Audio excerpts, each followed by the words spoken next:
Hormuz జలసంధి మళ్లీ ఉద్రిక్తంగా మారింది. ట్రంప్ పోస్ట్తో ఇరాన్ ప్రకటనతో జలసంధిలో మళ్లీ సమరం మొదలైంది. హార్ముజ్ తమ అడ్డా అని ఇరాన్ బల్లగుద్ది మరీ చెబుతోంది. పైగా కొత్త మారిటైట్ కంట్రోల్ జోన్ను ప్రకటించింది.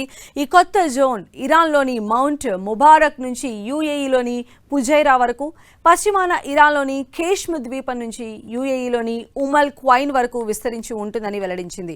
ఈ జలమార్గం ద్వారా ఏ నౌక వెళ్లాలన్నా తమ అనుమతి తప్పనిసరి అని ప్రకటించింది. ఎవరైనా తమ పర్మిషన్ లేకుండా గీత దాటితే తాట తీస్తామని ఇరాన్ ఆర్మీ హెచ్చరిస్తోంది. భద్రతే తమ ప్రాథమిక బాధ్యతని ఐఆర్జీసీ చెప్పుకొచ్చింది.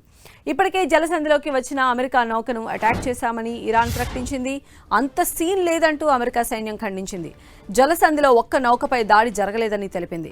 జలసంధిలో తమ కార్యకలాపాలకు అడ్డు తగిలేందుకు ప్రయత్నించిన 7 ఇరాన్ చిన్న నౌకలను తామే ధ్వంసం చేశామని తెలిపింది. ఇన్ని పరిణామాల మధ్య అమెరికా అధ్యక్షుడు తన ట్రూత్ సోషల్లో సంచలన పోస్టు చేయడంతో జలసంధిలో యుద్ధ వాతావరణం హీటెక్కింది.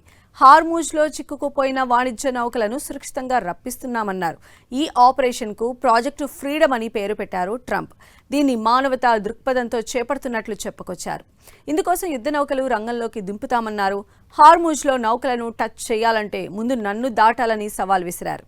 ఇప్పటికే 2 వాణిజ్య నౌకలను సురక్షితంగా జలసంధి దాటించినట్లు అమెరికా సైన్యం వెల్లడించింది. తమ అమెరికా నౌకల జోలికి వస్తే ఇరాన్ను సర్వనాశనం చేస్తామని ట్రంప్ హెచ్చరించారు.